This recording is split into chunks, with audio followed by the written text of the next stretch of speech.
Okay. Live on YouTube, Facebook, Zoom, and everything looks good. So let me let's see. Last day of the show, yeah. My last last show of the day. You said last show of the day, I said last day of the show, yeah.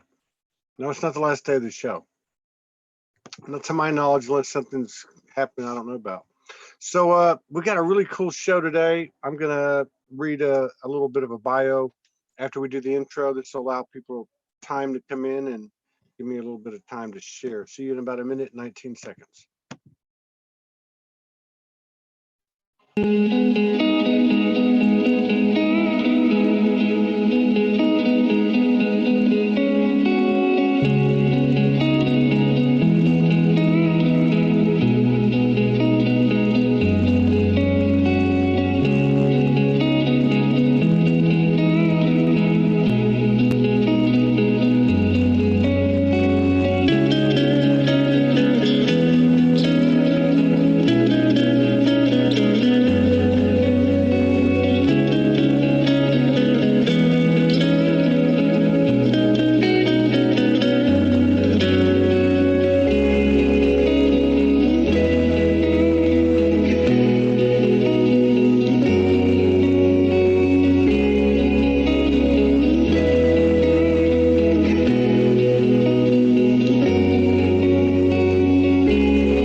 How's it going, everybody?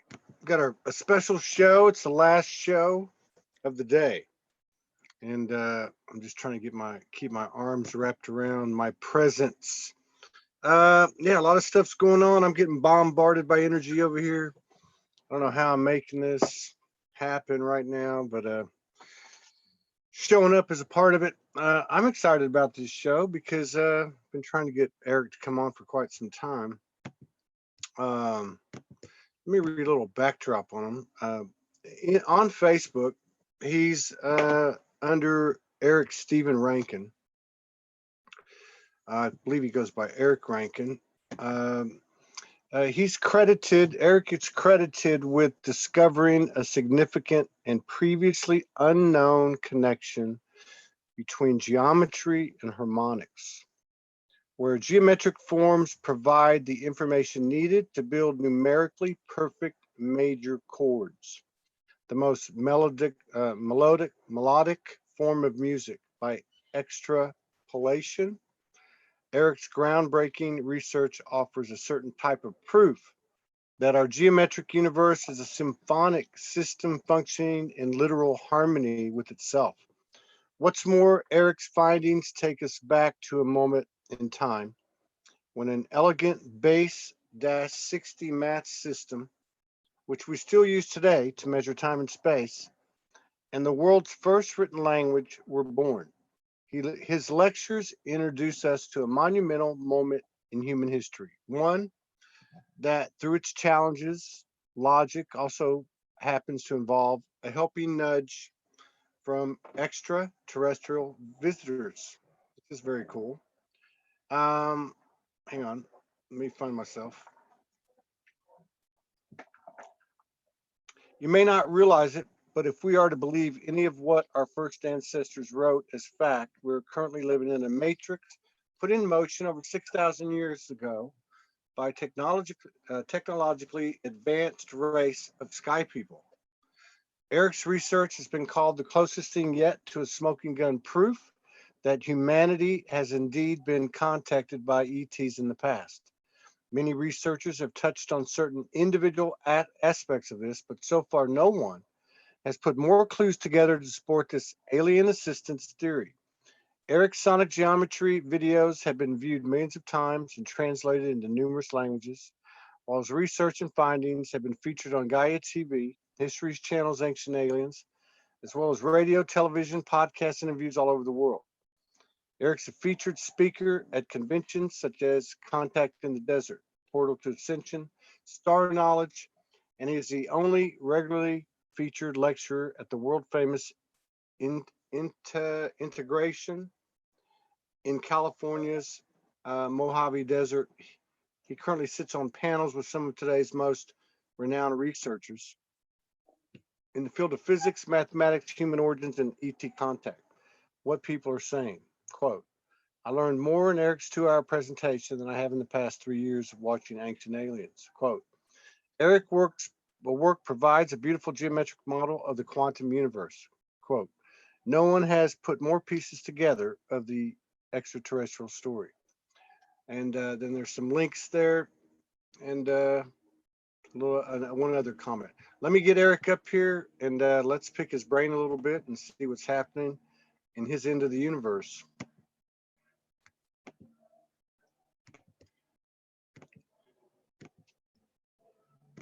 Sounds like the Blackhawks are coming. Unmute. Let's see. Okay, we got you. There you go. I recognize that spot. Right? Yeah, I'll bet you do. I did like 4 shows right there, sitting right there. Why am I so blurry? It may be. That's a little better. Yeah, that's probably a little better, and I look kind of red, but that's okay too, I guess. Okay, I look like I just crawled out of a cave. I'm carrying a big stick, dressed like Fred Flintstone. How's it going, Eric? It's good to meet you. Good. How you doing, Todd? I'm good. I'm tired, a little bit tired. I know you've been running around a lot too. I keep up with you guys on YouTube and Facebook. So yeah, I didn't know. I knew. For those of you who don't know, thank God Eric's going to do most of the talking today. When we came over Lionsgate in August, when we got called to the mainland, the first 3 nights we were here, I think the second, third, and fourth night, we stayed at Eric's place in Laguna Beach. And one of the things that I noticed was he had this, I hate to even say 3D, multi-dimensional geometric stuff going on in his apartment. And it was really cool. I'd never seen anything like it before. Really innovative and original. But of course, I'm married to an energy master or whatever you want to call her, but she's picking up on the energies and I picked up on them. And then because we haven't actually connected. This is our first time to connect, but I didn't know, reading the bio yesterday, that all that other stuff was included. And then of course the correlations to original language, original harmonics, I guess we could put it that way, and also the link to our star family. Yeah. So how did you start? How did you get into all this stuff? Did you have a wake-up experience first? Well, I've had a few, and I keep thinking of, what was the biggest one, and they just keep peeling back. But this one, what became sonic geometry, I had already been going out to the Integratron. So you were saying integration. It's called the Integratron. That's what I was just on Ancient Aliens for. They titled the show the Immortality Machine. And I've never heard it called that before, but it was a really good episode. And I feel really lucky that I was one of the 10 or so people interviewed about the Integratron. So I'd been going out there for a few years, from about 2010 to 2012. And in 2012, August, I had the craziest download experience that I literally heard in my ear. I was at my office in Fullerton. Go draw a geometric shape, a triangle on your whiteboard there. And I'm like, this is a weird thing, because one, geometry was totally out of my field. I failed geometry in high school. I never took any math in the limited college I went to. No physics, nothing like that. So to get to draw a triangle is very strange. And then after I drew it, it was, okay, now write down the sum total of its angles. And boy, that was even a push to know that a triangle, if a geometric shape has 3 sides and 3 angles, they will always total 180 degrees. All 3 of the angles will total 180. And then after I did that, I was told, now play that as a frequency, as a tone. I'm like, well, how in the world would I do that? Well, in our phones, our smartphones, we all have tone generating apps that are very easy to get. So I was able to listen to what a triangle sounds like. And instead of the app, I have a chime set now, all these years later, is made out of a company in Australia. So let's imagine this would be the tone of a triangle. And I'm like, well, that's okay. I don't know why I did those three things, drew it, marked down its measurements and played it as a tone. But I was guided to go all the way through all the flat geometric surfaces. So when I did a triangle would be this, that's 180 degrees. Well, we all know a circle is this, 360. Oh no, sorry, this. So it's the same note twice as high. That's an octave of each other. I'm like, well, I'm a musician. I'm not a great musician, but I'm a musician. And I recognized a musical aspect of these two geometric shapes. And then I was guided to go through all the geometric shapes and all of the flat geometry from triangle, square, circle, pentagon, hexagon, septagon, 7 sides, and octagon will be one of these 3 notes. And that's a major chord in perfect mathematical perfection. And I'm like, wow, geometry plays a major chord in music. That's the most beautiful form of music that we can construct, is this la, la, la major chord triad. We're almost programmed when we hear it to think that everything is correct. That's the music that you would hear in a movie when the couple is falling in love, or the war's been won, or it's going right. So I'm like, wow, that's crazy. So I rushed to my computer to learn more about this phenomenon. The geometry reveals major chord harmonics. I could not find anything, could not find a single match. Wow. And I'm like, how is that? It seems so, kind of elemental that we would know this. And yet, in these years that have followed, I am now credited as the guy that discovered that geometry reveals major chord harmonics. And you call it sonic geometry. And right? I ended up calling it sonic geometry. So I have a friend who had just graduated from an online school to learn video and audio editing, Alana Luna. She lives in Arizona. And I just sent her this page of information because it ended up being, in that one day, sitting in my office, so much information came through and I realized there was something else going on. And got to the number. Go ahead. I'm sorry. I don't want to get lost. Don't hold that thought. But so I just want to be clear. So you're years ago, just sitting in your office and you start to get this information.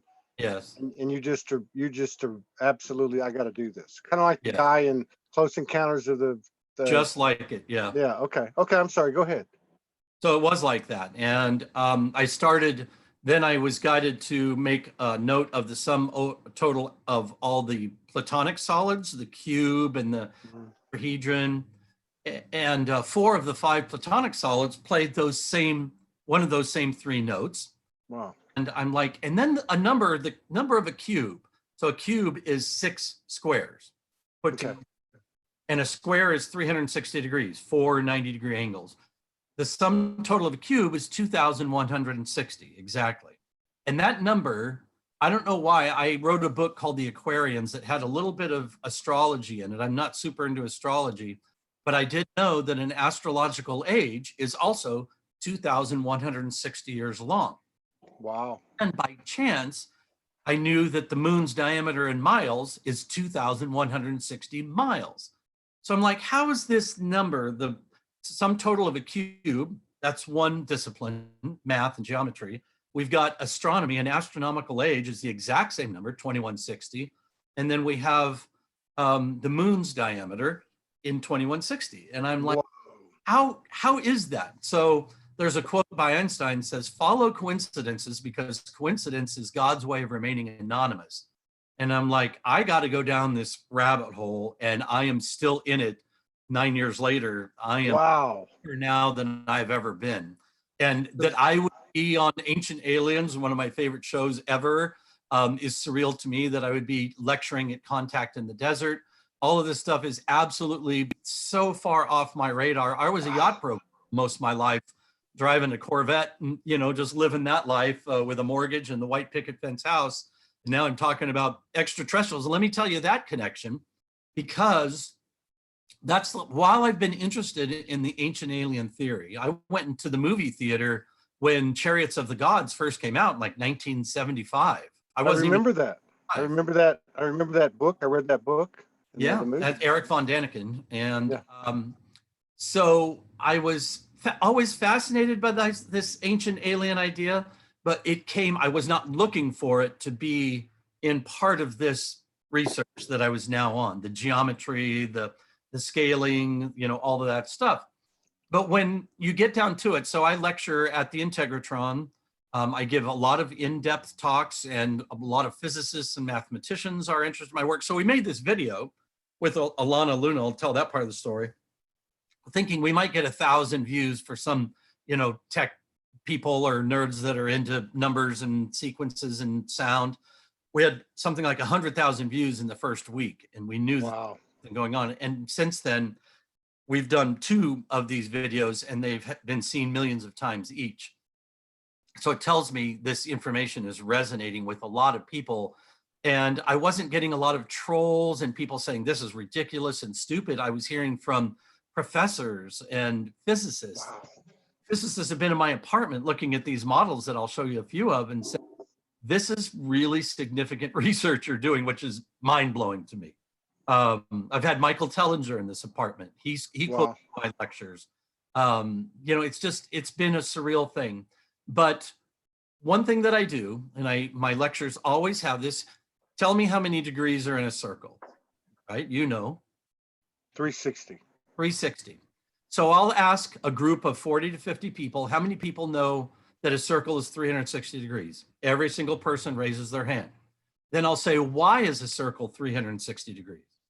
To date, in the course of 8 years lecturing, hundreds of people, probably closer to 1,500 or so, not one person has known why a circle is 360 degrees.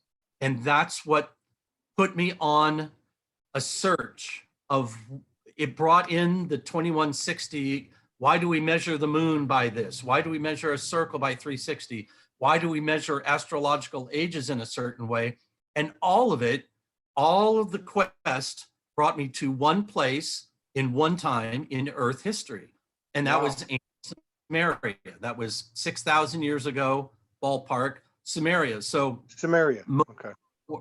Yeah, Mesopotamia area. Yeah. Most of our knowledge about what the human experience was pre 6,000 years ago. Now there's things that are problematic with this. When we start talking about the Great Pyramid or a temple in Turkey, we could talk about Atlantis and Lemuria and be talking about way longer than 6,000 years ago.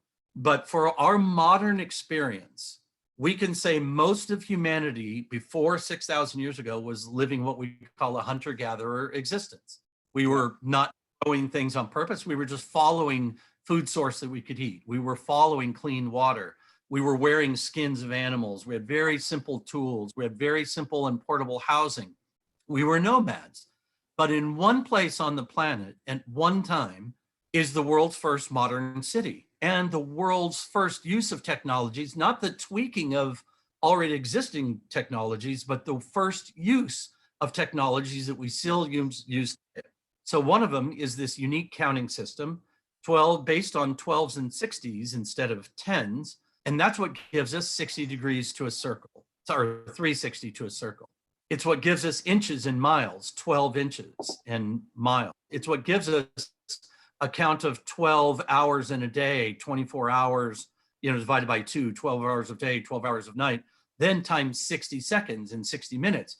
All of this information, and here's the place in ancient Sumeria where the world's first written language came from, this math system we're talking about.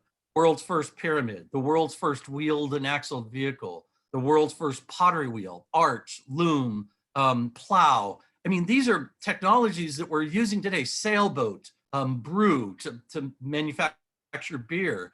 It's like, how did you people do this? We can read their writing, this cuneiform writing that we didn't even know existed up until about 150 years ago. Yeah. We can read the writing and say, how did you do this? and they explain in very non-mythological terms, we did not invent this stuff. There were sky visitors that came down and shared this technology with us, this counting system, writing system, all of this. And I'm like, holy moly, the last thing I was ever expecting to hear was, or discover, was that there was a alien contact aspect to all of this information. And think about it, we measure our world in nautical miles, we measure geometry by a 360-degree circle, and we measure time by 12s and 60s. Yeah. The world measures these three important things the same way, and all three of those measuring systems came from this Sumerian sky visitor intervention story. And the Sumerian sky visitors were called the Anunnaki. Yeah. And so that's what has opened up this crazy story in a way that I can't believe, and it keeps opening up to deeper levels of connection, coincidence, synchronicity. It's like a matrix that locks into itself in a way that you could never be prepared for, to find these number sequences over and over and over again. And that's what I lecture about. And whether you believe in extraterrestrials or not, or any of this information, how it fits together, everybody, no matter how advanced they are, how scholarly they are, what degrees they have, kind of have to lean back and scratch their chin and go, this is crazy. This is not credible enough. You have to be able to list it. You've got Challenger, you've got other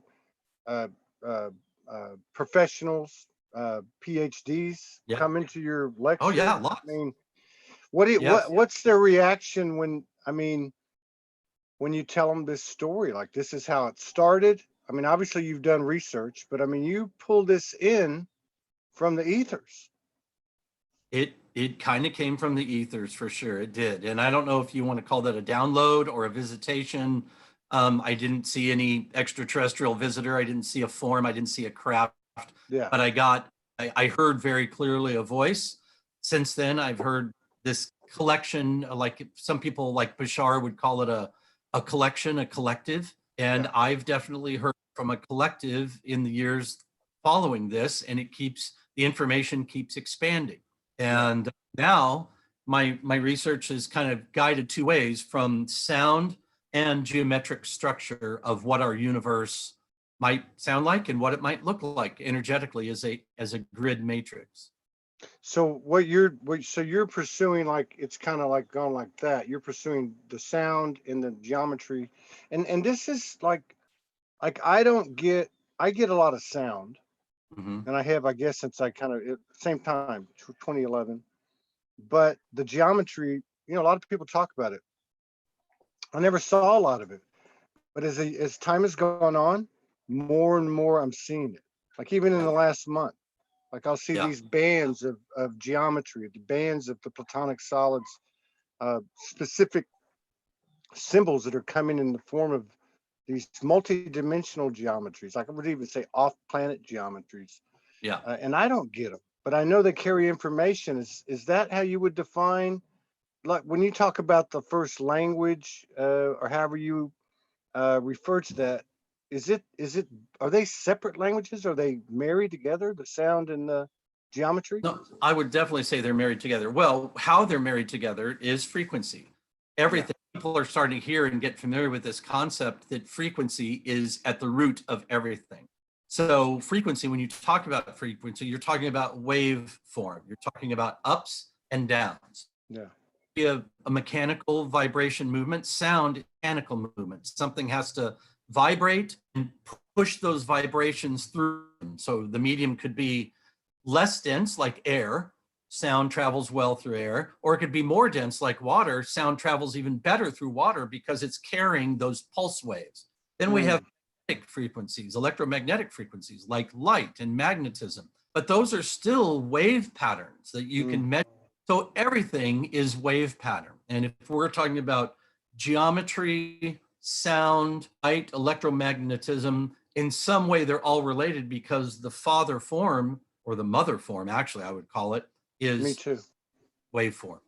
So here's a little bit of the geometry aspect. We'll bounce around a little bit as we have time. Yeah, cool. But in the holy the holy grail of geometry right now is this form. This is a tetrahedron.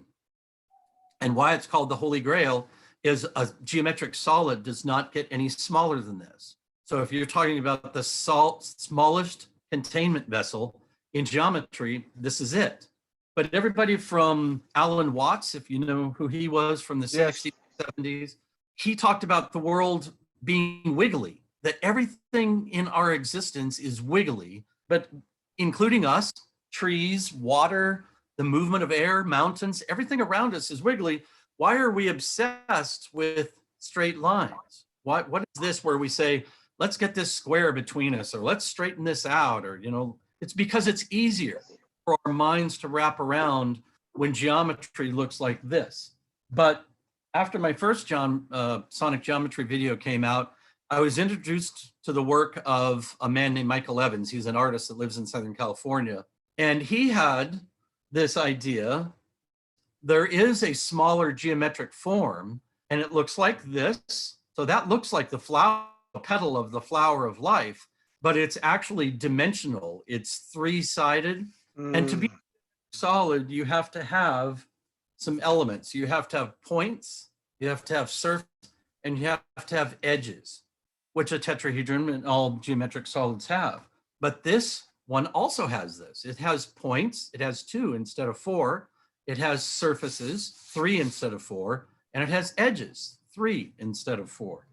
So all of a sudden, we're looking at a familiar shape. If you're familiar with sacred geometry, this is a very familiar shape to you. And there was a physicist named Walter Russell. He was contemporary of Nikola Tesla.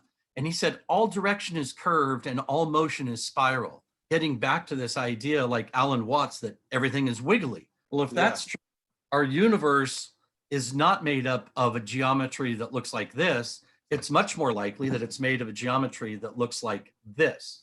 So when people draw sacred geometry on a flat plane, what I really think they're drawing is this. Yeah. This is the most elemental expression of 4D sacred geometry. So what I did with this form is I took these petals, and Michael Evans, the artist, calls it a trion ray.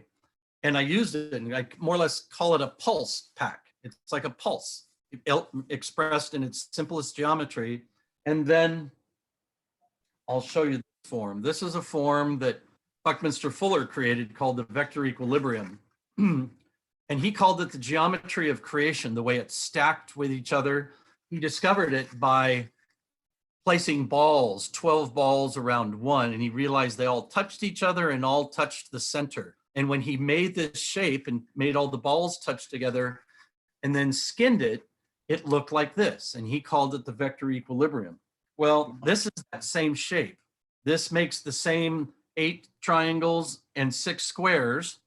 And maybe I could show you, like, here's a triangle right here. Oh, yeah, I can see it. That triangle. Yeah. And then I could show you a square. Here's a square. Here's staring at you. So you can see that. You see that almost as a cross, like 4, and then you can spin it and see it as 6, like sacred geometry as well.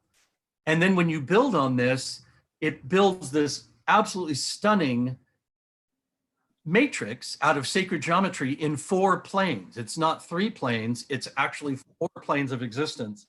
And that's when I had Manas Kafatos. He's a physicist he's the dean of the physics department at Chapman University, came to my apartment, looked at these models and said, where'd you get your physics degree? And how did you build this beautiful model of the quantum universe? And I said, I failed geometry in high school. And that's and we had that in common, by the way. Yeah. And he looked at this and just said, I can't really believe what it is that you've done here. Because Buckminster Fuller was on really something when he talked about the equilibrium. He wrote 2 huge books about it called Synergetics 1 and 2. But so here's a little bit more complex. I remember that one. And maybe I can put to you, there's the vector equilibrium of the triangle, and there's a square. Yeah. Yeah. Spin it around and eventually see a square, that. You can Yep. see it as a square form. You can Yep. see triangles, you can squares, you can see hexagons. That this is the geometry, like the mother matrix. And if you were to look at this closely, maybe you can see sacred geometry right there. It almost looks like two sacred geometry. Oh, You yeah. see it? Yeah. Flower of life. But that's Yes. you're actually looking through it to see it. And there are expressions of that in this geometric matrix right there. There's 4 different exact versions of that in this matrix. Yeah, So no wonder your apartment was so lit. yeah, I'm serious. Energetically. when you're swinging this geometry, it really is something. And I know it's because right now physicists are talking about the geometry of the universe, as if God is the master geometer. For my money, I don't think you're very likely to come up with a better shape. And even Leonardo da Vinci saw this matrix. He drew it with these exact forms. 500 years ago, Leonardo da Vinci Wow. was making models using this exact form, but it kind of went away. Buckminster Fuller saw it the same way, but didn't make a very big deal out of it. Yeah. Michael Evans saw the shape and realized that it's something critical. And he's been doing this work for about 25 years, and people are finally starting to get how significant his contribution is of keeping in our awareness. And even look at this. If you look at it, sorry, I'm hiccuping. If you look at it straight on, it just looks like a triangle. Yeah. If I were just showing that and go, oh, it's a triangle. And then all of a sudden you're actually seeing that it is this flower of life petal in multi dimensions. You know, one thing I'll say about these figures that you're putting up. So if I look at pictures of sacred geometry, I get something. I'm not going to say I don't, but when I look at these, I see like almost like a propeller, like a power source, like it's exerting energy. I can feel it when it has those 3. Here's an interesting thing that Buckminster Fuller realized. I'm going to show you this side of this shape. You see that triangle there? Yeah. And you see that the point is facing up on that triangle? Yeah. You see that? If I spin it around, that triangle exactly opposite is facing down. And so implied in this form is twist, that even just unto itself, it's implying if this is a triangle upside down, but opposite is a triangle right side up. And Buckminster Fuller would make these amazing models that would actually collapse, and the whole, even if it was straight lines, because it had rubber joints, it would collapse on itself, but spin in opposite directions. So everything, even our hearts, believe it or not, have a helical, your heart muscle doesn't look like what you think it looks like. It's actually about this long, about 18 inches long. And it is 2 bands that are woven around each other like a knot. And the way your heart pumps blood is twisting, counter-rotating contraction. So it's like wringing a wash rag, bump, bump, bump, bump, bump, bump. Wow. That's what's pumping your blood, is this helical counter-rotating design. And then you get into counter-rotation, you start talking about the pineal pattern of a pine cone and pineal gland in your head and pineapple, and you see it in nature. That's that counter-rotating spiraling design. So it does feel like we're talking about the actual geometry of the universe here. Wow. And now, prior to 9 years ago, I mean, obviously you failed geometry like I did in high school, and you didn't have any technical training. Not zero. Did you have any type of curiosity that was slanted that way or anything, or did it just pop out of nowhere? I have tons of curiosity just in general. I was never great in academic study as far as like book smarts and taking tests, but learning, I've been on a path of learning and discovery my whole life. And then I think maybe why certain things came through, I'm a little bit interested in geometry, even though I failed it as a an academic study. I'm fascinated by geometry because geometry is everywhere. It's in flowers and nature and our natural processes. Music. I'm interested in music, even though I'm not a great musician. I'm interested in art, even though I'm not a great artist. So I think it's almost like a multidisciplinary thing that you had to put together in your mind. And all it really did was start me on a path. I could have said, oh, that's interesting one day and made some scribbles and notes and just let it lay. But because of like Alana Luna making the video, other people writing in about it, other people doing work building on it, all of a sudden there's so much more to this information that we're continuing to expand into. And I believe we're just getting started, actually. And have you had any thing come enter your field in terms of like, this is what you're doing, this is why you're doing it, this is who you are, this is what you're like, is it just you're getting it and going with it? I'm getting it and sharing it to the best of my ability. I have not pushed. I have not tried to make, much of a business out of it. I lecture out at the Integratron because it's my passion and conferences. But this is, I have a real job, quote unquote. This is my, what do you call it? It's my passion, but it's like my avocation. It's not what I make money at. Yeah. But it is what I'm most passionate about and sharing. And there is something here. And some people ask, so what's the payoff? I mean, for all the people that have been interested, there were a few people that I showed this information to early on, people that were already talking about some of these number sequences, like 432 is embedded in this grid of work. A lot of people are hearing about 432 and tuning their instruments to 432. And I shared with a guy who was interested already into the 432 movement and some of these sacred number sequences. And he goes, yeah, well, so what? You just kind of learned a little bit more about these numbers that were already out there. I thought he would be fascinated. And he's just like, well, what's the application? So that, instead of making me feel dejected, I'm like, yeah, what is the application? Well, the application to me is frequency, that we have been gifted through different codes and keys. We have been gifted with frequency clues, and that listening to these frequencies, exposing ourselves to these frequencies in their many octaves. So it's many different notes that have come through in their octaves. So some of them are ultrasonic, some of them are subsonic. We have been experimenting with these, and there is a lot of information there. Like, let's talk about the growth spiral of a Fibonacci sequence. So anytime you see a spiral, whether it's a snail shell or a galaxy, they all look very similar, and they're all following the same mathematical algorithm. That mathematical algorithm, the first 6 steps of it, as it bursts out from seed and starts its journey of growth, is this exact same chord. The mathematics of it reveal the same exact numerically perfect major chord. So somehow it would seem like, wouldn't playing Fibonacci frequencies, passing through your Fibonacci designed ear canal, addressing your Fibonacci spiraling pattern in your brain, might that do something? I think there's a really good possibility that yes, the way we could really open up our pineal gland more than, people do it with plant medicines and psilocybin and ayahuasca, or they do it possibly through meditation.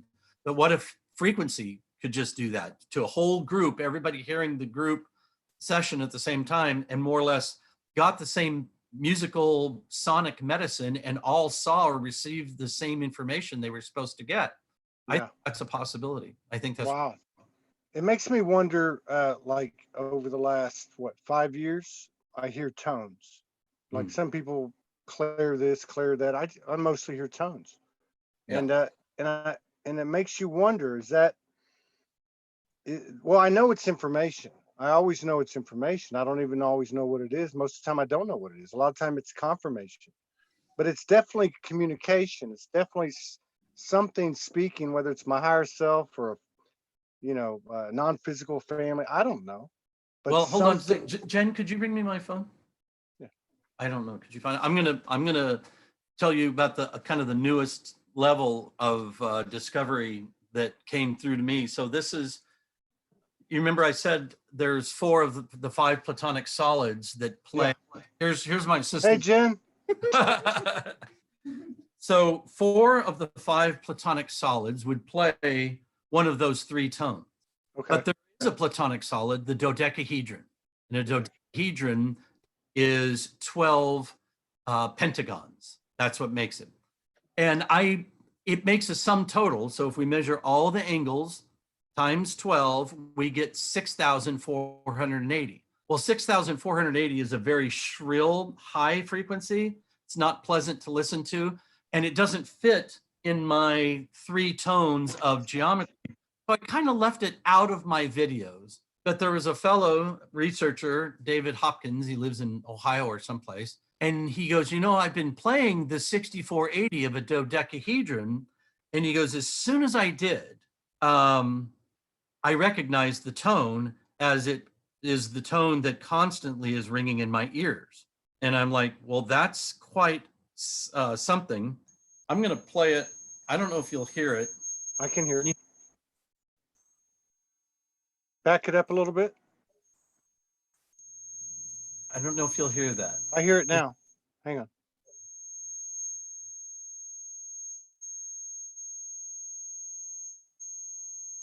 Now, Super which high. one is that? That's the dodecahedron? So that's the sum total of a dodecahedron. So I'm thinking, well, how is it? And he ended up doing a study where he interviewed like 100 people, and something like 80% of them who had ringing in their ears were hearing this exact tone. And I'm like, wow, that's crazy. I need to revisit that tone. So not only is it a dodecahedron, but all of my research is fact-checked by one big master clock. And it gets into a kind of a crazy bit of detail, but our Earth does 3 things, like gears. It rotates, which we call a day. It orbits around the sun, which we call a year, but it wobbles like a top that is slowly spinning down. That wobble is how we come up with astrological ages. It's 25,920 years. If you take 25,920 and divide it by 12 astrological ages, that's how you get 2160. What I did not know is this master clock that all of these geometric tones and frequencies and shapes spin off of. If you bring it down 2 octaves, it's 6480. It's the exact same note as the dodecahedron. And that came out of left field for me.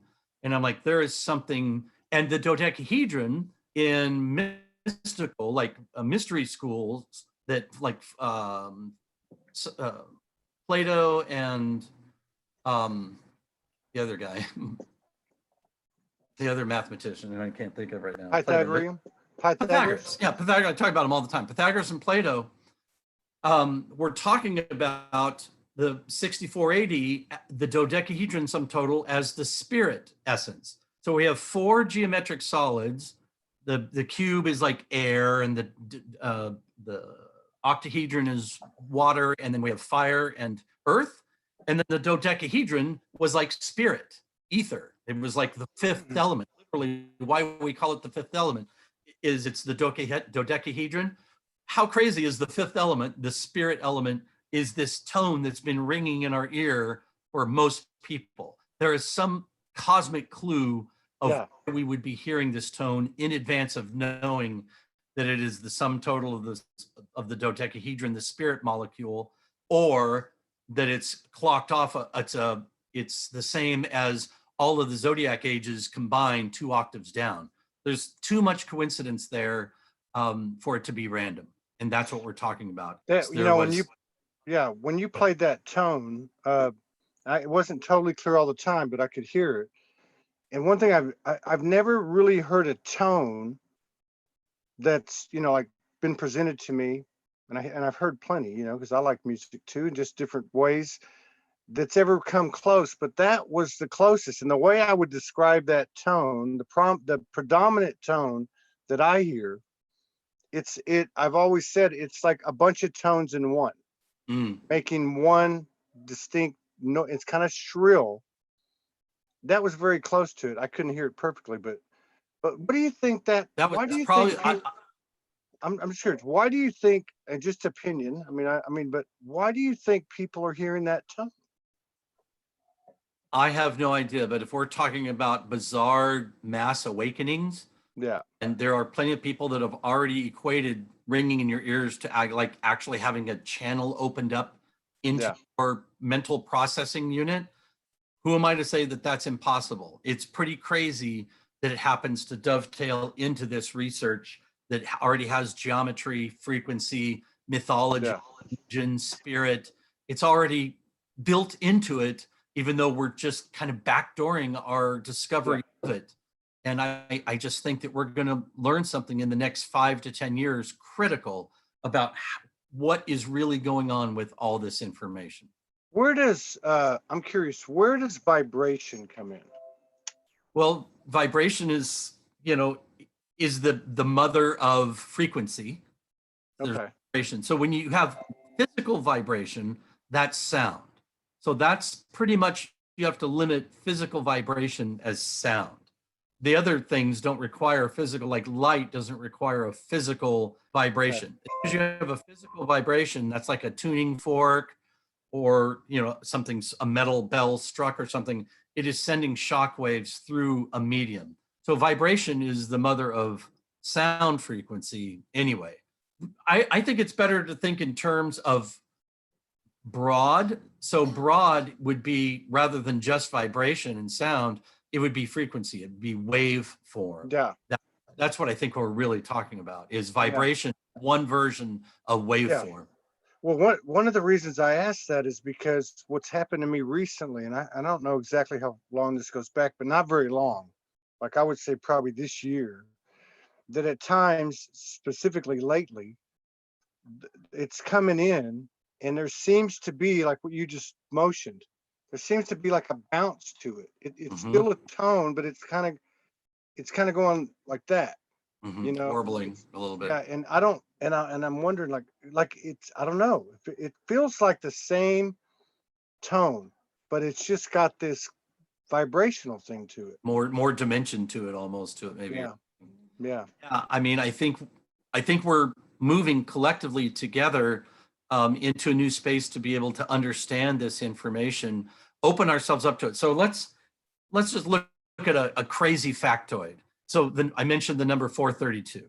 432 is in this matrix. It's right in the middle of it. It's A. We tune our instruments to A at 440 vibration cycles. We're talking about a system that locks into A vibrating at 432. If you go to the Great Pyramid of Giza and strike it, just strike the interior chamber known as the King's Chamber, and there's a big box there called the sarcophagus. If you just strike that, you don't have to make a tone. The King's Chamber itself will make a 432A, or an octave down, 216 or 108. 108 is the number of beads in a mala necklace, by chance. Who would think that? An octave of 432 are the beads in a mala necklace. If you've ever seen the Buddha, where he has hair, little ringlets of hair, that's not how the story goes. He was bald and he was meditating in the hot sun, and snails, a representation of nature, said, "He's hot, let's go cool him off." And that's 108 snails sitting on his head, cooling his head. So here's these different religions pointing us to a number, 108, 216, 432. Now let's go back to the Great Pyramid of Giza that made a tone of 432 if you strike your hands or something in it. If you take 432, if you take its height, the Great Pyramid of Giza, and multiply it times 43,200, same number sequence, you get the height of the Earth from the equator to the Arctic Circle. If you take the diameter of the Great Pyramid of Giza, all four sides, and multiply that times 43,200, here's our number 432 again, you get the exact diameter of the Earth at the equator. So there is some knowingness, there is a body of research that has already been done and known and learned by a species or a multidimensional aspect of us, who knows? But someone has known this information before us and has been sharing it to us, I'm convinced, through number sequences. And Joseph Campbell called it mathematical mythology. He went around the world and saw 432 so often. He's like, why would various cultures be talking about the same number? 72 is this grid that I called the Factor 9 grid. 72 is a number listed in every world major religion, and yet none of those religions can tell you why 72 is in them. It just is. 72 names of God to Jews, and 72 virgins waiting for Islamic martyrs, and 72 of these bell shapes outside the largest Buddhist temple. I mean, it's insane, the level of coincidence and synchronicity, but I think it's guiding our collective attention to these numbers, and the way these numbers are supposed to be employed is as sound vibration frequencies. It's almost like a baseline communication. I mean, like Emanuel Swedenborg talked, and this is, I guess, non-religious, but metaphysical. In his trances over 17 years, he talked about the 72 levels of heaven, the 72 levels of hell. And so, like, you're right, these numbers keep coming up, and, you know, what is that? And 72 happens to be a perfect, I have another chime set, but it has another perfect number value sequence. It's a D in this factor 9 grid. It's a D tone.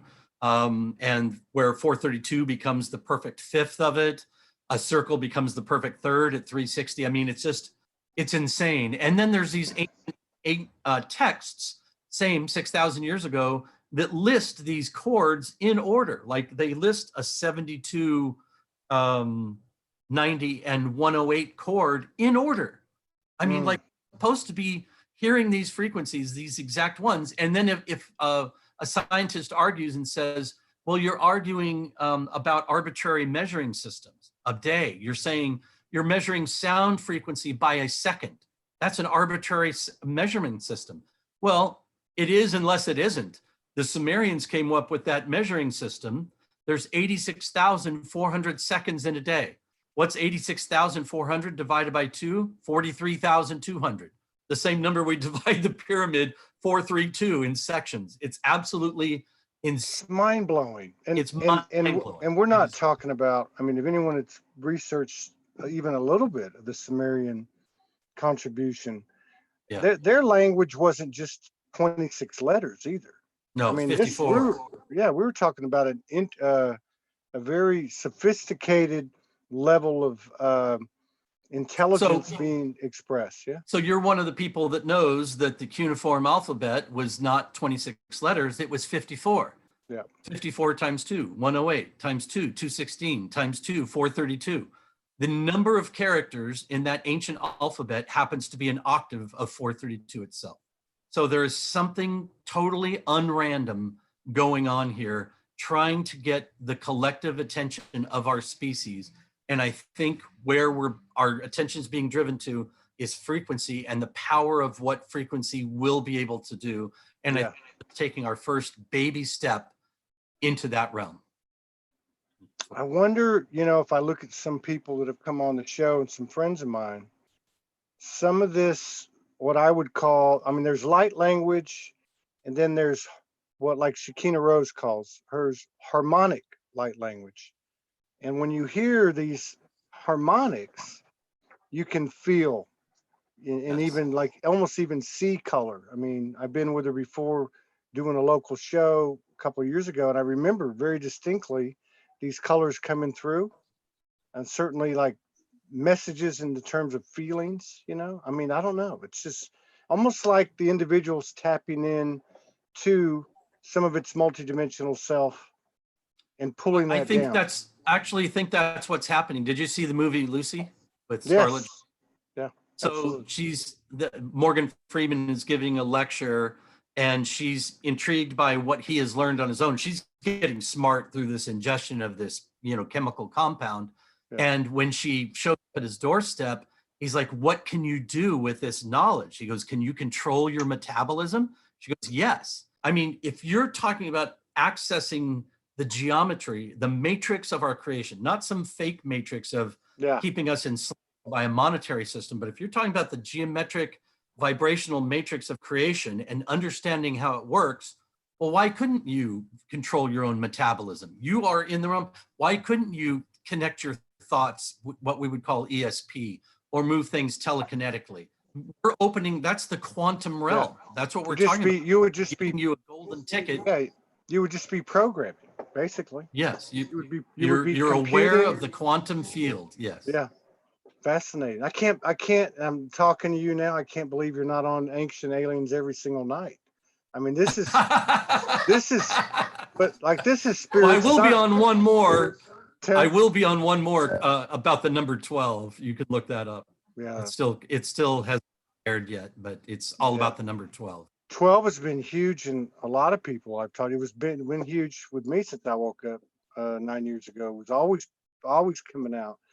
And here's a twist, and I don't have no idea what this means, but this they're like the 13 gets dropped. The 13 gets dropped. Mhm. I mean, I know 12 so well I can spit out the multiples of it. But is there Yeah. anything to your knowledge in regard to 13? Is that Yeah, does that I actually think that that's a very significant aspect of what 12 is it's not 12 standing alone, it's 12 around one, which is exactly that's what it is. This that's is, what I got. Oh yeah, just like Bucky Fuller's. Okay. yes. So So okay. this is 12 spheres, Yeah. and in the middle of that is one sphere, dead center, Yeah. like zero. Or if Yeah. you're We had familiar a with the, we had well, I don't know when it was, 3 weeks ago, 4 weeks ago, and I specifically remember when we connected because the 13 was coming out. We had some stuff that went along with it dimensionally, but I remember we were standing in the middle and there were 12. So we would have been the Mhm. 13, 13 was Yes. just like his model. Wow, this is far out, Well, man. and if you look at the what is the fruit of life, where that's circles, Yeah. it gives you Metatron's cube. That's Yeah. 13 circles. It's 12 around one.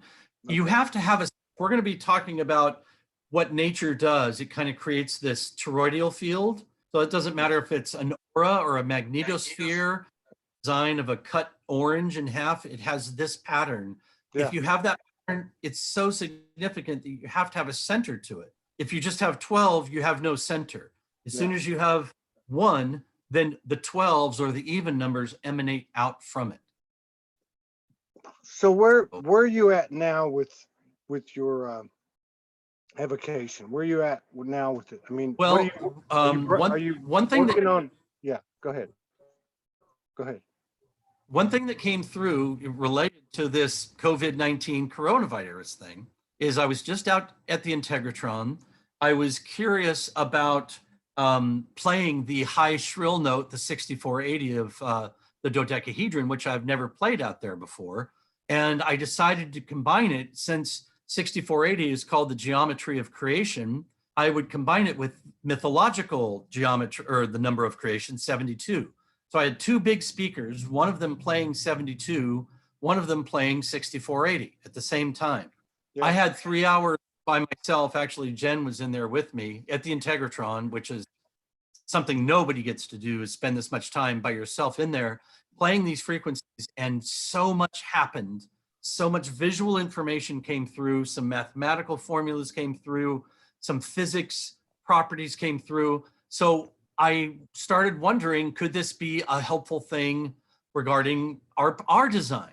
I mean, we're talking about the geometry of our design, which this curve is. It looks like our eyes or our fingernails or a leaf or a seed pod. So I ended up playing those two tones, making a track. And on April 4th, I'm going to ask you to do the same thing. We made a YouTube video with those two tones playing for 11 minutes and 11 seconds. Right on. With some affirmation words and why those two tones were picked. And I'm going to send it out to the world as music medicine. And Right on. knows, but we've done enough preliminary stuff where people actually have felt something physical taking place while they're playing these two tones simultaneously. And it sounds like well, so it's I guess we have to struggle with the words here, but healing or balancing, Or equalizing Mhm. across the board. I mean, because in what I'm getting from you with the work that you've done and some of the stuff that's like coming through, it makes sense. It's harmonics, it's harmonization. Yes. So when we're harmonized, I guess theoretically, everything's perfect, so to speak. I mean, health is perfect. Communication is perfect. Telepathic. Yeah. Things flow, or however you want to put it. Yeah. Yeah. Yeah. This is fascinating, and I didn't know that you walked into it like this.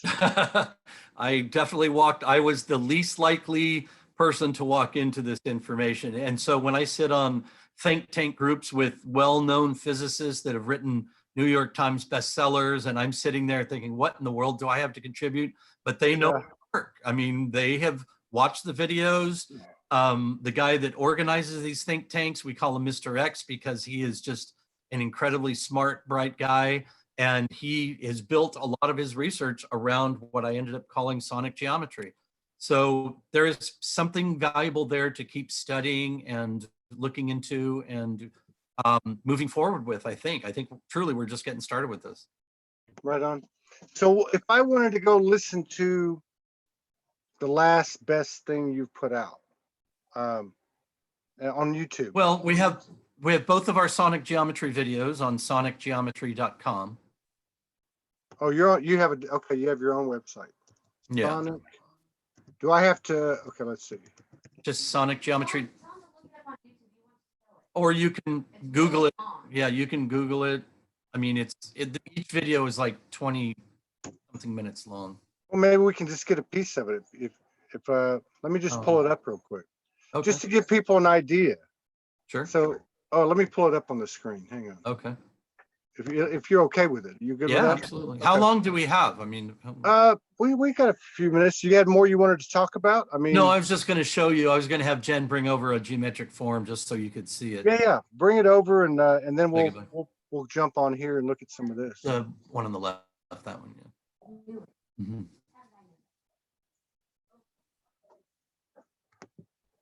Careful. I don't want to break the universe. No. Here, set it down here, and we'll have to pull the stool back. Jen's next. Jen already showed her face. Now Morgan's going to be hounding her to come on. There she is. Hi. Hey, Jen. Yeah, I like that one that you had over your bed, man. I was like tripping Well, out. I'm going to show you this one. Jen, why don't you pull the stool back? So I'm going to show it to you now. This is kind of a big reveal that I do at the Integratron. So this is the model that I said this came from. So first we have Buckminster Fuller's vector equilibrium. I replaced those 12 vectors with these pulse wave shapes. Looks like this. And then I made a geometric structure out of pipe cleaners that started with that same flower at the top. So you can't really see it, but right in the middle is this exact guy, just made out of pipe cleaners. And so I followed that geometry. I let it just grow and grow and grow. And I had no idea that in the bottom of it, it would be sacred geometry. Perfect in 2D.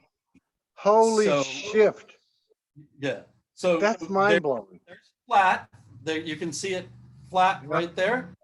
There's flat sacred geometry, circles, perfect around. But it all started with this form at the top. This form replicates itself over and over and over again. That's why it's a true matrix. This is the form that just keeps getting repeated. There's nothing more than this form joining with itself, octaving out times itself, growing exponentially, shrinking exponentially, but it's always this 12 pattern form. You know, with all this talk about hidden technology and anti-gravity or, magnetics and stuff, I wouldn't be surprised if at the end of the day, when we get to the end of the yellow brick road, we have propellers that look like that base component that are like spinning in perpetuity, moving everything around. You know what I mean? There's so much to this. I can't even tell you. There was my son, I don't know how he found it, but there's a group in Japan. It's like a class, and it's not real big. It doesn't look like, and all they do is model this out of different materials. And depending on what you want to accentuate, they made one all out of black forms, except for a spiral in the middle, and they turned out the lights and turned on a black light, and you saw perfectly a double helix DNA strand moving through that big giant structure I just showed you. So it's the geometry of like maybe everything. Wow. Yeah, absolutely. Yeah. Yeah. Wow. Holy shiitake mushrooms, man. Right. I'd love to see that. Now that's got me going now. Here, let me pull up that site real quick. Let's see. Let's just get a little taste of it, and then people can see where your stuff's at as well. Let's see here. I just want to pull this up. It's for okay. So now this one is up here. It said, okay, so folks, this is sonicgeometry.com.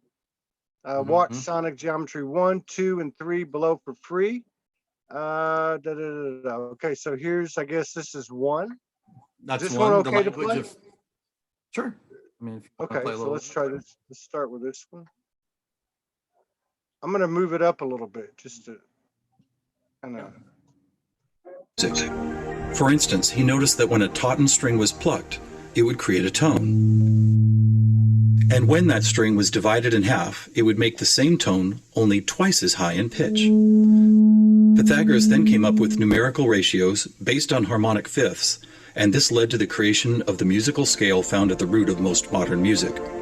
It is important to note that according to Pythagoras, all musical notes were found by using mathematics, and as such were given number values according to their placement in a kind of master grid. For instance, by using fifths beginning from note number 1, he was eventually guided to note 27. And to find the same note twice as high in pitch, he simply kept doubling it to 54, 108, 216, 432, and so on up the scale.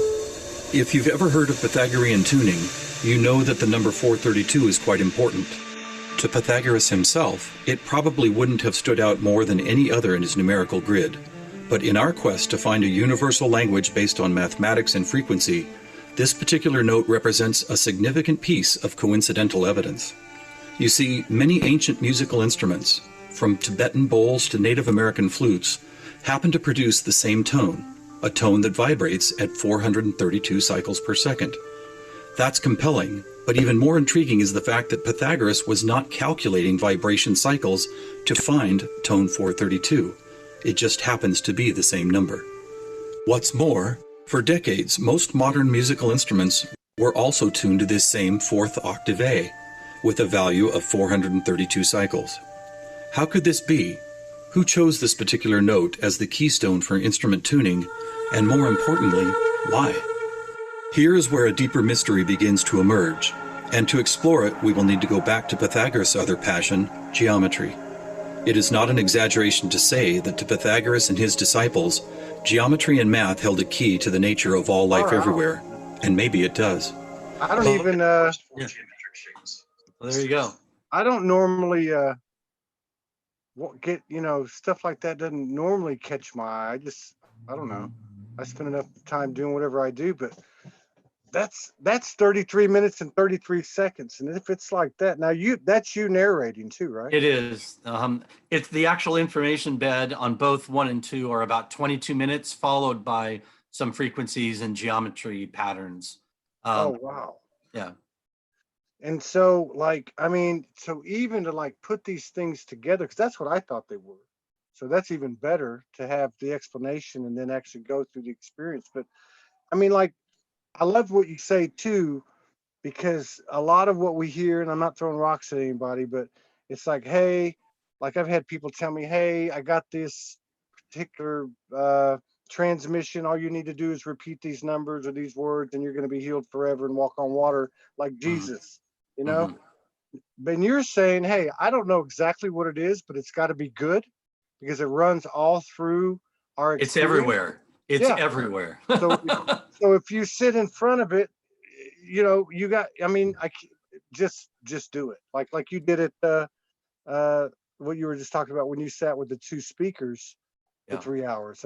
Humanity is living in this information and just does not know it. Yeah. So humanity is surrounded. If you could see all this information as wavelengths, we would be surrounded by the radiation of all this information. 432 over here, 2160 over here, away there, 72 over there. All that information would be bombarding us, and we would be going, what the heck is all this interrelated and perfectly nesting, perfectly fitting information into itself? What is it trying to teach us? That's Yeah. where we're at right now. What is it trying to teach us? We Yeah. haven't figured it out, but we are starting to pick up the breadcrumbs and learning a whole lot. Yeah, and it's like it's almost like going for a walk and you're missing everything as you walk by. It's like we're on this, Almost. you know what I mean? Like it's all right Yep. there, you know. Yep, our Fascinating. attention has been diverted. Yeah. So how can we support you? What you're doing, your work? I mean, how can we support you? Visit the website. Do you have anything to Sure. subscribe I mean, to? yeah, I mean, stay in touch. If people do research, I love hearing from them of what they've discovered on their own. I don't have a platform where this is something that's necessarily a moneymaker. I do make money from my Integratron trips. You can go to either integratron.com or sonicgeometry.com and learn about what I do there. Cool. Attend a lecture if you happen to see my name, showing up at Contact in the Desert or something like that. Come attend. But it's really just about sharing the information. Yeah. Well, we can certainly do that. I'm going to educate myself. I had that one that Jen sent me, and I listened to it once. It was cool. I think that's the one you're referencing. But now you're going to come out with something. You said the 4th or 5th of April. Is that right? Yes, and that's something completely different. Okay. It is different. Okay. It's just letting the tones ring. There's a little bit of typed information that comes and goes on the screen, but for the most part, it's just letting these frequencies do whatever they're going to do for you. Yeah. And they're not necessarily pleasant. They're not perfectly harmonic. 6480 is not a perfect harmonic off of 72. One is very low, one is very high. But from what we've been hearing, there's significance that people are feeling to these tones. And think even if it just diverts your attention or triggers a placebo effect or actually does something to you internally, which I think it might be doing, it's not going to harm you, and it's free. I mean, it's it's free. Right on, man. Spoken like a true 5D pioneer.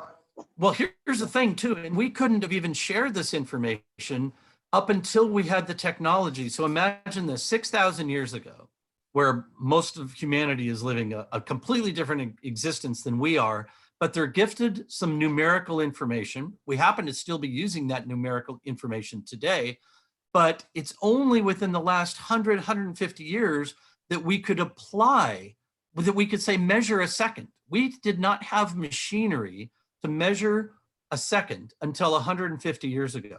We got the formula for a second 6,000 years ago, but we did not have a device that could tick off a second until 150 years ago.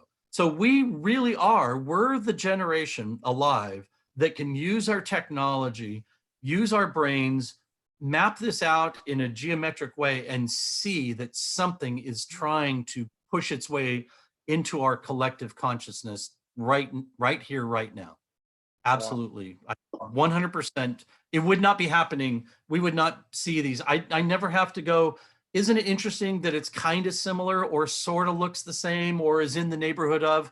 This is not that. This is stuff that just goes clunk and fits into place. And it's like gears. It's like gears in a machine. They're like it is like gears in a machine. Far exactly. Out. That's exactly I'd love the analogy I use. I would love to collaborate with you again if you're interested and do whatever we can on a consistent basis to get this information out there. We'll work on it. Yeah, just keep that in mind. Yeah, we'll definitely reach out to you, no doubt. No doubt. And I hope to see you this year once all this bullshit clears.